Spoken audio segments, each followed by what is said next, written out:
नमस्ते friends, कसे आहात तुम्ही? तर मी तुम्हाला माहिती आहे सगळ्यांनाच की मी माहेरी आलेली आहे, जिथे माझी मम्मी नाहीये, जिथे माझी माय नाहीये, पण माहेरी आली आहे. तर आता मला येऊन पण फ्रेंड्स 2 महिने झाले, तुम्हाला सगळ्यांना माहितीच असेल.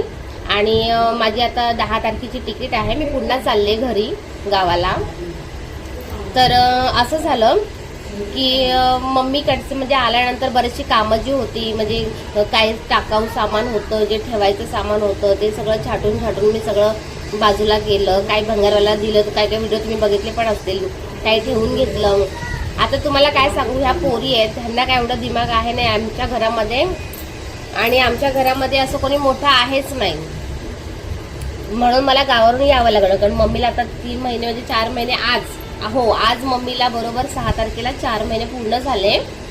तर मी विचार केला, माझी तिकीट केली, पप्पाला सांगून पप्पाला पण घेऊन चालली आहे. म्हणजे घरामध्ये फक्त भाऊ आणि त्याच्या ह्या 2 मुली आहेत. तुम्ही बघत असाल, ही आहे आणि दुसरी एक आहे. त्याचं गंमत असं झालंय, मी हा व्हिडिओ बनवायचं कारण हे की माझी तिकीट आहे, मी चालले गावाला, आणि त्याच्यामध्ये ह्या पोरीने बघा असा हात फ्रॅक्चर करून बसले, बघा दिसतोय.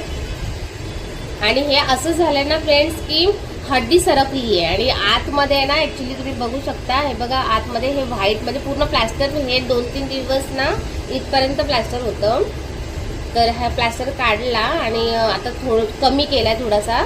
आणि वरती हे, कारण की तिला कामाला वगैरे जावं लागतं, तर त्याच्यामुळे. तर आता तुम्हीच सांगा फ्रेंड्स, माझा अर्धा जीव इकडे, अर्धा जीव गावाला. कारण की घरात आता करतं कोणच नाहीये, मोठं असं कोणी आहेच नाहीये घरामध्ये. असं मोठं कुठलीच बाई नाहीये घरामध्ये की घर पूर्ण सांभाळू शकते, हँडल करू शकते. तर फक्त हेच तुम्हाला सांगायचं होतं, तुमच्यासंग शेअर करायचं होतं फ्रेंड्स.